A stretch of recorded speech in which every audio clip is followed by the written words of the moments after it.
My name is Miranda Lawson, and up until that rainy afternoon in Seattle, I thought my life was pretty straightforward. I'm 33, a freelance graphic designer working from my small apartment, sipping coffee, while editing layouts and calling my parents every Sunday like clockwork. Nothing out of the ordinary, just a quiet routine I'd built over the years. But everything shifted the night before. I called my mom, Karen, to check in on her health. She answered, we chatted a bit. Then I heard her say to my dad in the background, thinking the call had ended, "Michael, if she ever asks about the old papers, what do we do? We can't keep this hidden forever." Her voice cracked. Dad replied low and tense, "It was so long ago. She doesn't need to know." I froze on the line, pretending the call dropped, but my heart was racing. I hung up without saying another word. The next day, after finishing work, I stood at the East Pine bus stop under that typical Seattle drizzle hood, up waiting for the 10. An older man sat on the bench next to me, glancing over more than once. Then he spoke, voice soft but steady. "You have the exact same smile as my granddaughter who went missing."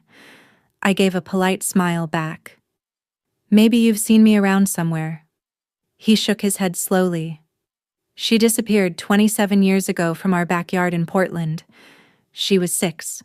Her name was Miranda." The world tilted. He stared right at the small silver necklace I always wore, the one I'd picked up years ago at a flea market because I liked the simple engraving on the back. He leaned closer. "That tiny mark on the clasp, it's identical to the one she wore." My pulse hammered in my ears. Before I could respond, he handed me a business card, Harold Whitaker. The bus pulled up. I stepped on, rain streaking the window, mind spinning with questions I never thought I'd have to ask. If you've ever overheard a family secret that changed everything, or caught a single sentence that made you question who you really are, drop it in the comments below. Share your story, no matter how small. Hit like if this hooked you, and subscribe so you don't miss what happens next. Trust me, you won't want to look away. I got off the bus 2 stops early, rain still dripping from my hood, and walked the last few blocks home faster than usual. The business card from Harold Whitaker burned a hole in my pocket. I kept pulling it out under streetlights, reading the name again as if the ink might change.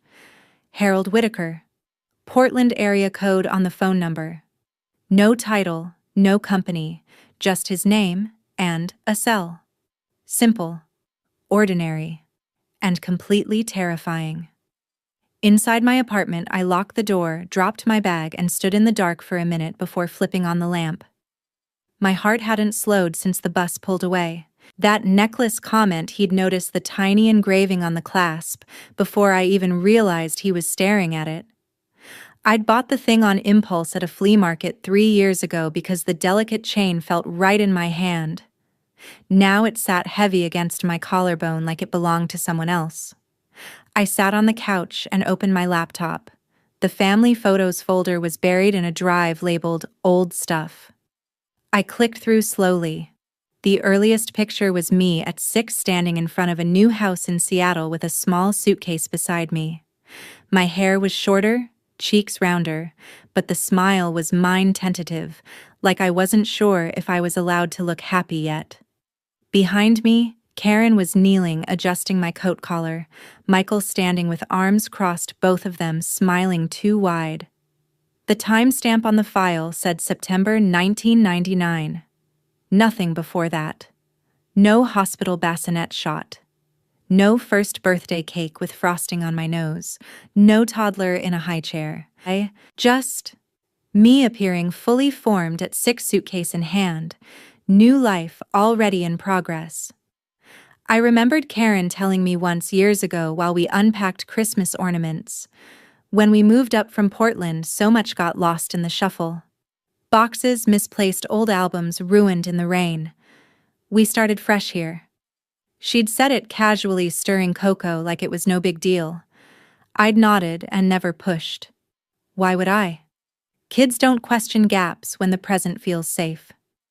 I closed the laptop and went to the bedroom closet. On the top shelf was the cardboard box my parents had mailed me when I moved out, labeled Miranda's Keepsakes in Karen's neat handwriting. I pulled it down, dust puffing into the air. Inside, a few school report cards starting from first grade, a clay handprint from second grade art class, a handful of birthday cards signed, "Love Mom and Dad." The earliest card was dated my 7th birthday. No baby blanket, no hospital bracelet, no tiny hospital photo with the date stamp. At the bottom was my birth certificate, folded once. I unfolded it carefully. Issued by the state of Washington, 1993. But the paper felt wrong, too crisp for 30 years old. Edges sharp, no faint yellowing. The hospital seal was faint, almost like it had been photocopied and reprinted. The doctor's signature looked printed rather than inked. I held it to the light. No watermark. Just ink on modern paper. My stomach twisted. Birth certificates don't age backward. I sat on the floor with my back against the bed, certificate in one hand, the necklace in the other. The engraving on the clasp was small, 3 tiny letters, MW. I'd always assumed it was a maker's mark or coincidence. Now it felt like evidence. I thought about calling Karen right then. I even picked up my phone, thumb hovering over her name. But what would I say? Mom, why is my birth certificate brand new? Why don't I exist before 6? The words sounded ridiculous, accusatory. I set the phone down. Instead, I opened my notes app and started typing fragments. First photo, age 6, new house, Seattle. No baby pictures. Birth cert, paper looks recent. Necklace engraving, MW. Coincidence, parents' phone slip. Old papers, / can't hide forever. I stared at the list until the screen dimmed. Every memory from childhood flickered through my mind like an old film reel.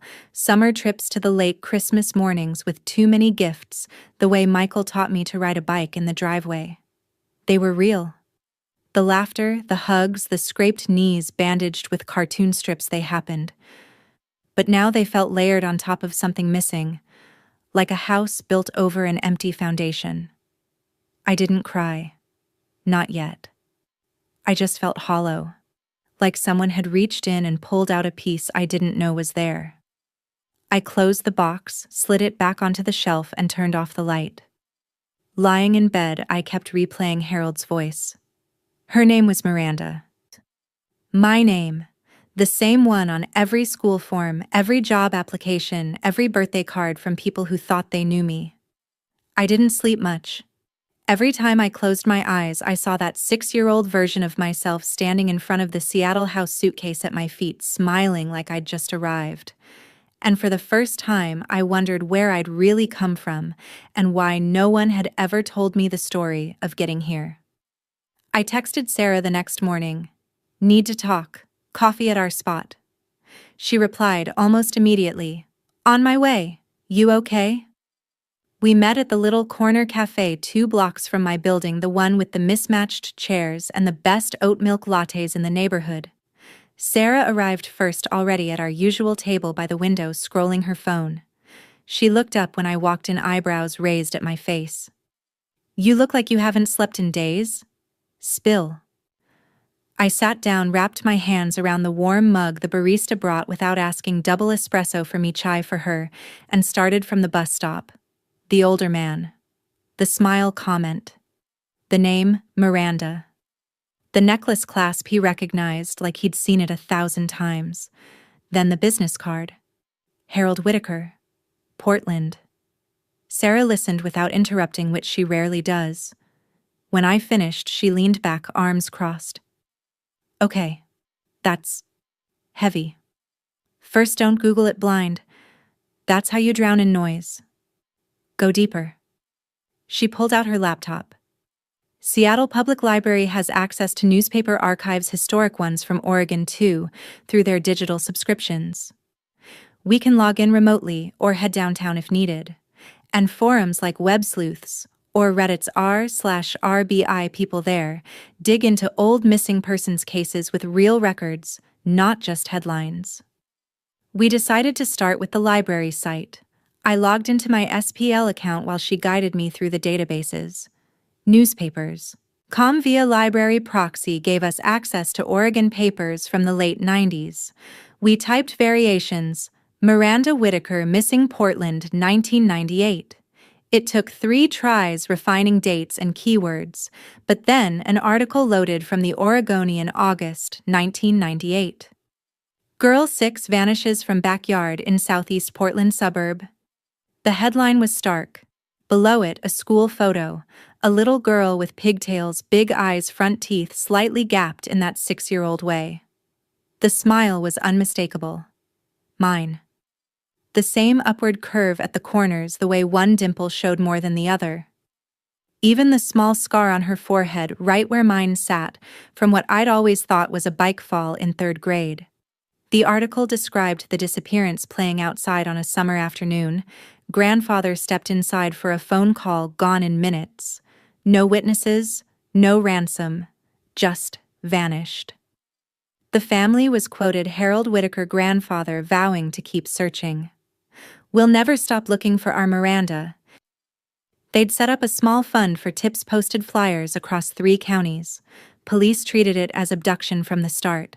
No leads after the first year. Case cold by 2000. Sarah zoomed in on the photo.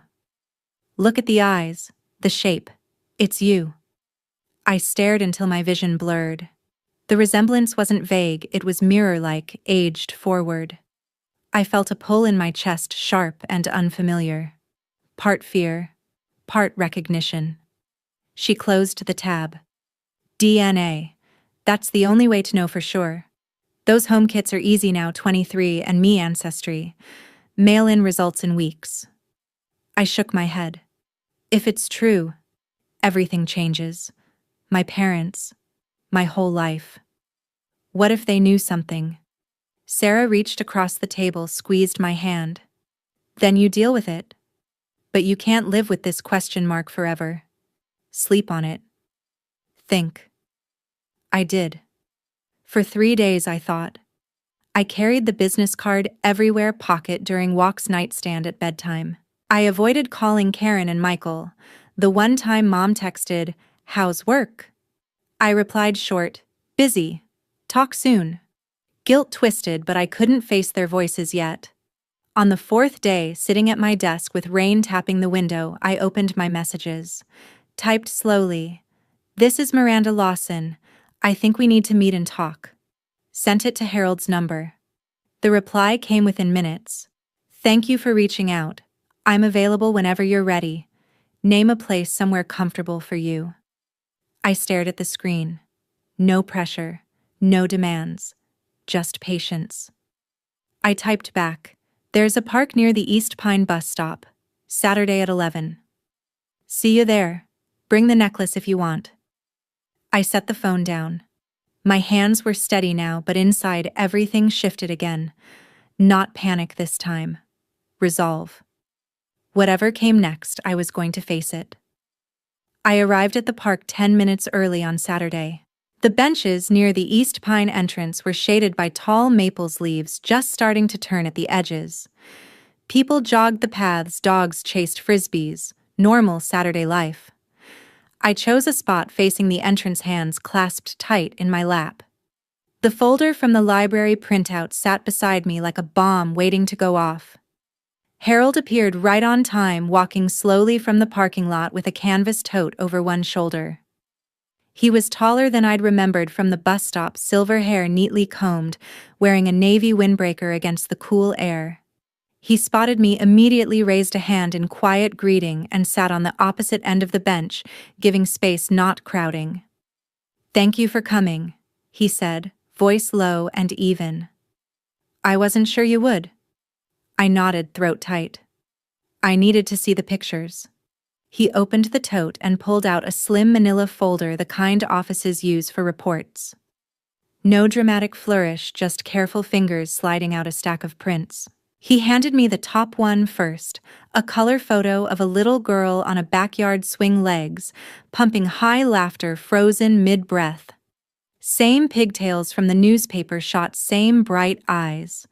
The swing set looked weathered grass patchy underneath. "This was taken 2 weeks before," he said. "Our old place in Portland suburbs? She loved that swing." Next photo, Christmas morning, probably 1997. Tree in the background, lights twinkling. Harold Younger, less gray, lifting the girl onto his shoulders while she reached for an ornament. Family in the frame, a woman I assumed was his wife smiling wide, a younger man and woman who must be Harold's son and daughter-in-law. Everyone looked happy. Ordinary. The kind of holiday snapshot every family has. He kept going: birthday parties, park picnics, school plays. Each one showed her growing, changing, but always the same core features. The scar on her forehead from a playground tumble at 5, the way she tilted her head when listening, the small silver necklace in several shots, clasp visible in close-ups engraving tiny but clear MW. I touched the chain around my own neck. "You said the clasp." He nodded. "She never took it off. Birthday gift from her grandma. We had it engraved, so she'd always know it was hers." His eyes softened. "Where did you find yours?" "Flea market in Capitol Hill. 3 years ago. Liked the design." I unclasped it, handed it over. He turned it in his fingers, studying the back. "Same mark, same font. Could be coincidence. Or not." I swallowed. "Tell me what happened." He exhaled slowly. "Summer 1998. Hot day. She was playing in the backyard while I answered the landline inside. 10 minutes, maybe less. When I came back out, the swing was empty. Gate latched. No sign of struggle. Just gone." He paused, voice steady but thinner. "We called 911 right away. Police searched the neighborhood, canvassed, brought dogs. Nothing. They ruled abduction early. No ransom, no body, no witnesses. We hired private investigators, posted flyers for months, set up a small reward fund, nothing huge, just what we could manage. It stayed open for years. Eventually, it went cold." He looked at the folder in his lap. 27 years. Every birthday I still mark it. Every time I see a girl her age, I wonder. I stared at the Christmas photo again. The girl on his shoulders looked so alive. So mine. And Brooke. My son's daughter. Your cousin, if this is real. She's 30 now, teaches 3rd grade here in Seattle. Single, no kids yet. She's the one who keeps the digital scrapbook going, posts updates on missing person sites, hoping someone recognizes the age-progressed images. He smiled faintly. "She'd love to meet you, but only if you're ready. No pressure." I handed the necklace back. "I don't know what I'm ready for." He nodded. "That's fair. About DNA, I didn't bring a kit today. Didn't want to push. But if you decide yes, I can order 1 Ancestry or 23 and me. Mail-in swabs results in 4 to 6 weeks. You do it at home, send it back. Confidential until you choose to share." I looked out at the park. A kid chased a ball nearby, laughing. Normal sounds, normal life. "I'll think about it." He stood slowly. "Take all the time you need. Here's my card again, cell's on there. Call or text anytime." He handed me the folder. "Keep these. Look when you're ready." I took it. The weight felt like more than paper. "Thank you." He walked away toward the parking lot, shoulders straight but slower than when he'd arrived. I sat there long after he left, folder unopened on my lap, watching people live their Saturdays. The necklace felt heavier now. Not just jewelry anymore. A question mark made of silver. When I finally stood to leave, the folder tucked under my arm, I didn't feel certain. Not even close. But for the first time, I felt like I might be close to answers. And that was enough to keep going. The kit arrived in a plain white envelope 4 days later. Harold had written a short note on the packing slip. "No rush. Take your time.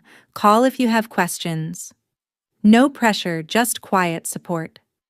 I set the box on my kitchen counter and stared at it for an hour before opening it. Swabs, vials, instructions. Simple, clinical. The kind of thing people do for ancestry fun or health reports. For me, it felt like opening a door I might never close again.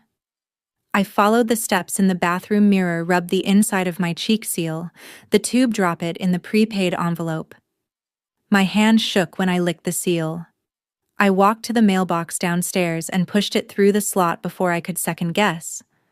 Done. Now, the waiting. The next week stretched long. I threw myself into freelance projects, redesigning logos, tweaking website layouts, anything to keep my mind occupied.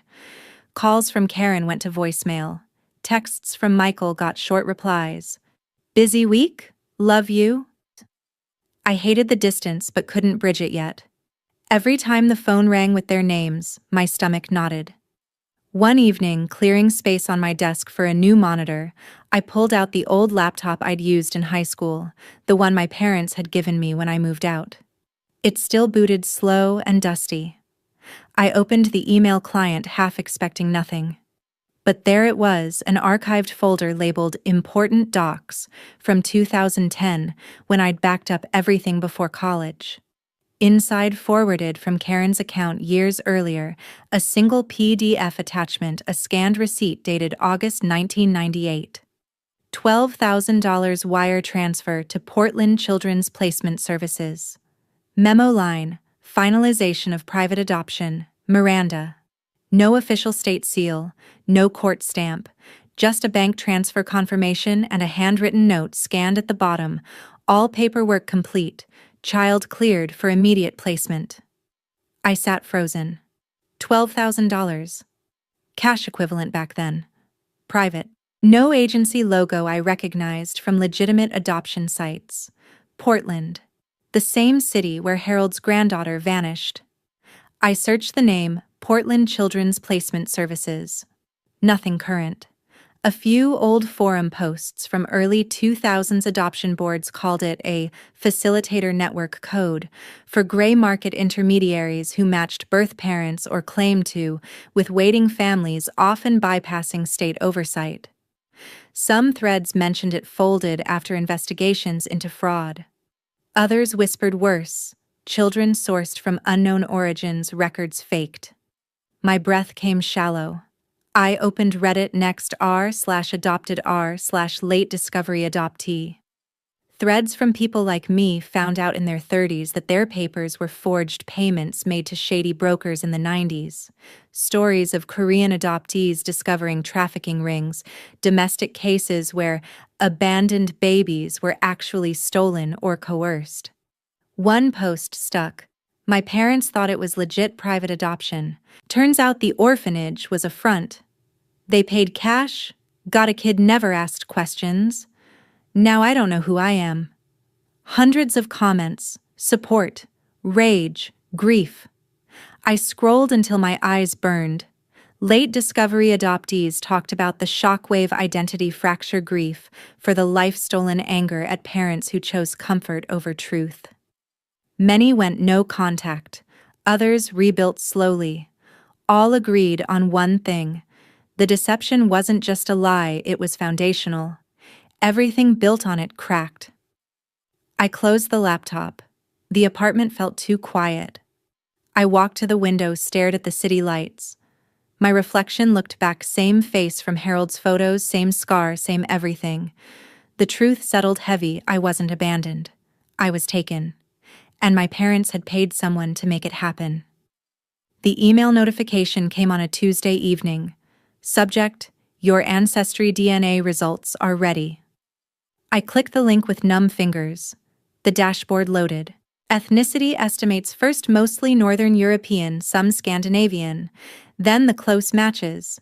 Top hit Harold Whitaker. Predicted relationship grandfather. Confidence extremely high. 99.9% match. I slid to the floor, back against the couch, knees to chest. Tears came hot and fast, silent at first, then choking sobs I couldn't stop. Not rage, not yet. Just release. The girl in the swing photos was me. The Christmas tree, the backyard, the grandfather lifting me high, that was my beginning. Not the suitcase in Seattle. Not the new start. The life interrupted in 1998 was mine, and my parents, Karen and Michael, had built theirs on the ruins of it. I stayed on the floor until the room went dark. The folder of photos from Harold lay open beside me. One picture stared up me at 5, sitting on his lap, necklace shining. I touched the screen. "I'm here," I whispered. "I found you." But the relief mixed with something sharper. The receipt. The money. The private placement that wasn't private at all. My parents hadn't stolen me themselves, but they'd bought me, and they'd known enough to hide it. The weight of that settled deeper than any photo or DNA match. I wiped my face. Tomorrow I'd call Harold. But tonight I let the truth sit with me. No running. No pretending.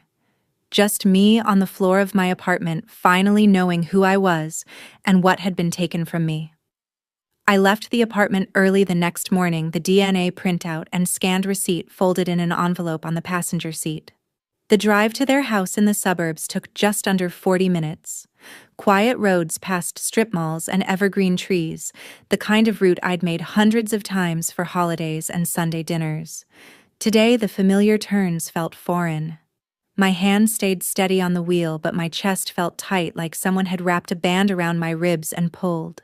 Their street looked the same: tidy lawns, American flags on porches, kids' bikes in driveways. I parked in the driveway behind Michael's pickup, cut the engine, and sat for a minute listening to the cooling ticks. The house, red door, white trim flower boxes Karen still tended, had always meant safety. Now it looked like a place where secrets had lived longer than I had. I rang the bell. Karen opened the door, smile automatic until she saw my face.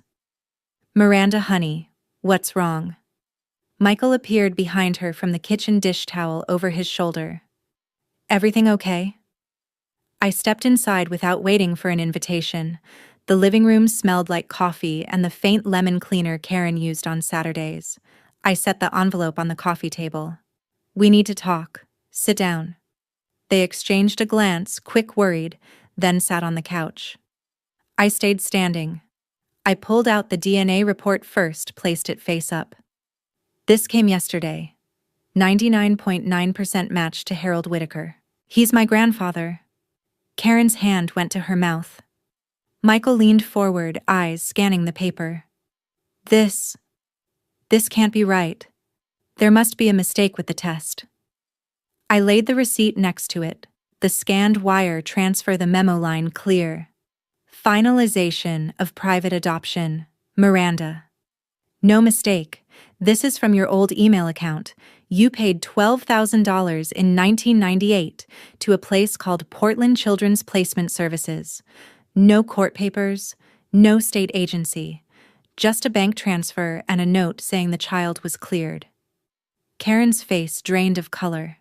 She reached for the receipt, fingers trembling. "Where did you find this?" "In the old laptop you gave me. Backed up years ago. I wasn't looking for it on purpose."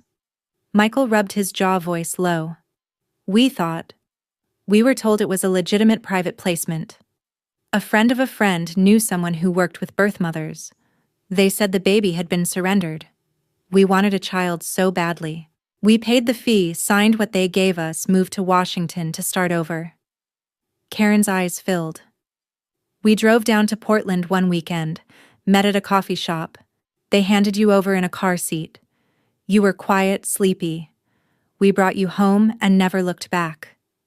I felt the room tilt. "You never checked. Never asked for records. You changed my name, my birth date on some papers. Moved states, why?" Michael looked down at his hands. "We were scared. The agency said everything was handled, but there were no official documents. We worried if we pushed it would unravel. We loved you from the minute we saw you. We couldn't lose you." Karen started crying quietly.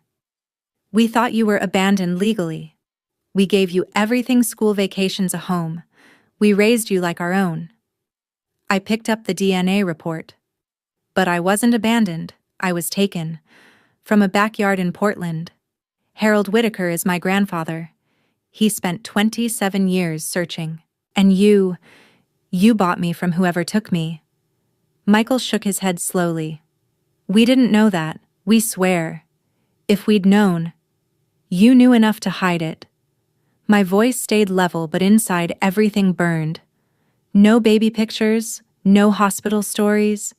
You told me things got lost in the move. You let me grow up believing I appeared at 6 with no past. Why hide the photos? The papers. Karen wiped her eyes.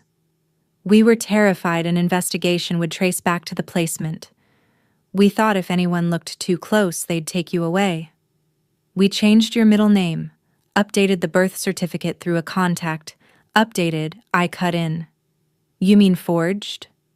Michael winced. We did what we thought was best to protect our family. I looked at them both. People who'd bandaged my knees cheered at my graduations, left notes in my lunchbox. People who'd lied every day for 27 years. I needed the truth, not protection from it. Karen reached for my hand. I stepped back. Honey, please. We love you. We've always loved you. I know you do. The words came out quiet. And I'm grateful for the life you gave me, the house, the school, the love. But it was built on something stolen. You didn't steal me, but you accepted me knowing the process was wrong. You chose silence over honesty. Every time I asked about baby pictures about my birth, you lied to keep the secret safe. Michael stood. What do you want us to do? We'll go to counseling. We'll tell the truth now. I shook my head. It's too late for that. The damage is done. I can't look at you without seeing the receipt. The money. The years Harold spent searching while I called someone else Grandpa. Karen sobbed openly now. Don't do this. You're our daughter. I was your daughter, but I was also hers first. Miranda Whitaker. And I need to figure out what that means without the lies in the way. Michael's voice cracked. You're breaking our hearts. You're breaking mine. I picked up the envelope. I need permanent distance. No calls, no visits, no texts. I have to heal, and I can't do it here. Karen stood reaching again. Miranda. I turned toward the door. I love you both. That's why this hurts so much. But I can't pretend anymore. I walked out without looking back. The red door closed behind me softly. The driveway felt longer on the way to my car. I got in, started the engine, and drove away from the only home I'd ever known toward whatever came next. The drive back from my parents' house felt longer than the way there. Traffic on I-5 crawled, rain streaking the windshield, but I didn't mind the delay. It gave me time to breathe, to let the conversation settle instead of replaying it on loop. By the time I pulled into my parking spot, the knot in my chest had loosened just enough to let me function. I sat in the car for a minute after turning off the engine. The folder of photos from Harold was still on the passenger seat. I opened it, flipped to the one of me on the swing, 6 years old, carefree, unaware the world was about to change. I traced the swing chains with my finger. Then I took out my phone and scrolled to the number Harold had given me. Brooke Whitaker, 30 years old, 3rd grade teacher, my cousin. I typed the message carefully. This is Miranda. Harold gave me your number. The DNA confirmed everything. I'm still processing, but I wanted to reach out. Her reply came within minutes. Oh my God, I've waited my whole life for this. Are you okay? Can we talk? We switched to a call. Her voice was warm, a little shaky. I can't believe it's really you. Grandpa called me right after your message. He's been crying. Happy crying. The whole family. We've never stopped hoping. She told me stories Harold had only hinted at, holidays where they set an extra place at the table for me. Birthdays, where they blew out candles and made the same wish. How her dad, my uncle, never remarried, never stopped blaming himself for not being there that afternoon. How Brooke grew up looking at my age, progressed sketches on missing posters, wondering what I'd look like now. You sound just like I imagined, she said softly. Strong, kind. I listened, throat tight. I want to meet. Eventually. But I'm not there yet. I need time to sort through everything. I get it. she said without hesitation. No rush. Whenever you're ready. We're here. All of us. We talked for almost an hour. She didn't push. She just shared light things at first, like her classroom antics, her favorite coffee shop in Seattle, how she still kept my old drawings in a box. By the end, I felt lighter. Not whole. Not yet. But connected to something real. After we hung up, I opened my laptop and searched for support. Late discovery adoptee groups led me to several online communities, private Facebook groups, Discord servers, a subreddit dedicated to people who found out in adulthood. I lurked for a day reading posts from others, found out at 35 my birth cert was forged. Parents paid a broker in the 90s, thought it was legit. No contact now. It hurts, but staying connected hurt more. I created a throwaway account and posted my story. Anonymously at first. The responses poured in validation resources, book recommendations. One woman in her 40s shared a link to a therapist directory specializing in adoption trauma. I booked a virtual session for the following week. My first therapy appointment was over Zoom. Dr. Ellis listened without judgment as I recounted the bus stop, the photos, the receipt, the confrontation. When I finished, she asked gently, "What do you need right now to feel safe?" "Distance," I said without hesitation.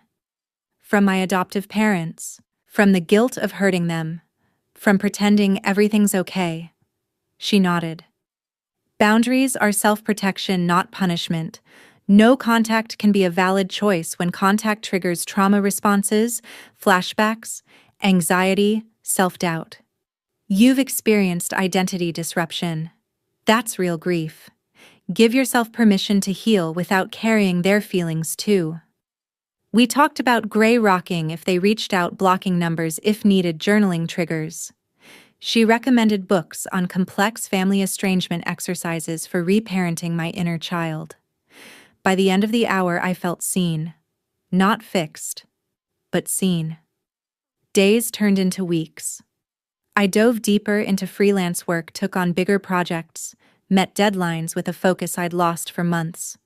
Sarah checked in almost daily, bringing takeout or dragging me to walks along the waterfront. "You're allowed to grieve, and still live," she said one afternoon, as we watched ferries cross the Sound. "You don't have to choose between past and present." My adoptive parents stopped calling after the first week. No messages, no emails. Just silence. Part of me waited for the guilt to hit harder. It did in quiet moments when I'd see a family at the grocery store or hear a song Karen used to sing. But the silence also brought relief. No forced small talk. No pretending. I could breathe. I started small routines to rebuild: morning journaling, evening walks, reading adoption memoirs. I kept Harold updated with short texts. "Still processing. Thank you for the space." He always replied the same way. "We're here when you're ready." No timeline. One evening, scrolling through the support group, I read a post that stuck. "No contact doesn't erase love. It protects what's left of you." I bookmarked it. Saved it. Read it when doubt crept in. Slowly the heaviness lifted. Not gone, but lighter. I laughed more with Sarah. Slept better. Worked with purpose. The folder of photos stayed on my desk, not hidden, but not haunting. A reminder that I had roots. Multiple roots. And for the first time, I felt like I could choose which ones to nurture. I wasn't ready to meet Brooke in person yet, but I was ready to keep the line open. And that felt like progress. Months passed quietly after that last conversation in the driveway. The silence from Karen and Michael held steady. No calls, no texts, no unexpected visits. At first it stung like an open wound. Then slowly it began to feel like breathing room. I filed the name change paperwork at the King County Courthouse one rainy Tuesday. The clerk asked the usual questions: reason for change, proof of identity. I answered calmly, "Personal reasons related to family history." She stamped it without pressing. My new legal name became Miranda Whitaker Lawson, keeping Lawson to honor the life I'd lived, adding Whitaker to acknowledge the one I'd lost and found again. I kept my routines simple. Work filled the mornings, client revisions, mood board updates, the steady rhythm of deadlines. Afternoons, I walked the waterfront or met Sarah for coffee. Evenings belonged to therapy.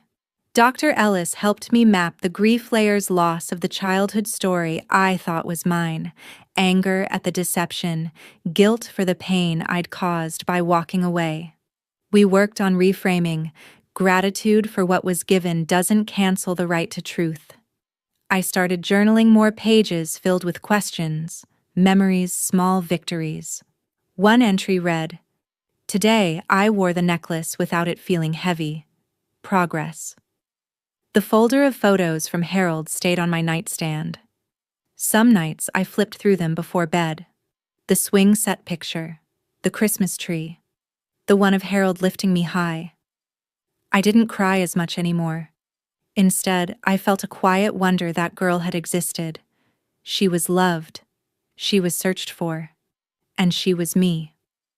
Brooke and I texted regularly. Light things at first, her students' funny drawings, my latest design project. She sent photos of her classroom, bright posters, tiny desks, kids with gap-toothed smiles. I sent back shots of Seattle sunsets or my latest coffee order. We never pushed for a meetup. The understanding was unspoken. When the time felt right, we'd know. One overcast afternoon in late fall, I drove to the waterfront at Puget Sound. The water looked steel gray under low clouds, ferries cutting slow paths toward Bainbridge. I parked near the pier, walked to the railing, and leaned against it. Wind tugged at my coat. I pulled the necklace from under my collar, ran my thumb over the clasp. M.W. No longer a mystery, just a marker. I took out my phone and dialed Harold. He answered on the second ring. "Miranda." "Hi, Grandpa." The word felt strange at first, then right. "I've been thinking a lot. I'm ready. I want to meet Brooke, and you. Whenever it works." Silence on his end, then a soft exhale. "We've been waiting. How about next weekend, neutral ground, maybe that park by the Sound, or wherever feels comfortable for you?" "The park sounds good. Saturday." "Saturday, we'll be there." We talked a few more minutes, small details, logistics. When we hung up, I stayed at the railing watching the water. Pain still lived there in the spaces between breaths. The betrayal, the years lost, the family fractured. But underneath it, something else had grown: freedom. The truth, however brutal, had given me back my name, my story, my choices. I thought about Karen and Michael often, not with hatred, with a kind of distant sadness. They had given me stability, education, love in their way. I would always carry gratitude for that. But love built on deception isn't sustainable. When trust shatters and the other side chooses defense over repair, the healthiest path sometimes means walking away. In America, we talk a lot about family being chosen, blood or not. But family also means safety, honesty, mutual respect. When those break, protecting yourself isn't betrayal, it's survival. I turned from the water and started walking back to my car. The rain had stopped. A sliver of sun broke through the clouds, catching on the necklace. It glinted once, bright and clear. The story doesn't end with perfect reunion or full forgiveness. It ends with me, whole in a new way. I have roots in two places now. One taken from me, one given, then reclaimed. And I get to decide how to tend them both. If you've made it this far, thank you for staying with me. Stories like this remind us that identity isn't fixed. It's something we uncover piece by piece, even when the pieces hurt. The truth doesn't always heal everything, but it gives you the chance to build something real.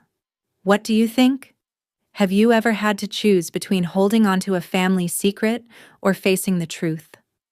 Drop your thoughts in the comments. Like if this resonated. Subscribe for more stories that dig into the hard parts of life. And remember, sometimes the hardest truths are the ones that finally set you free.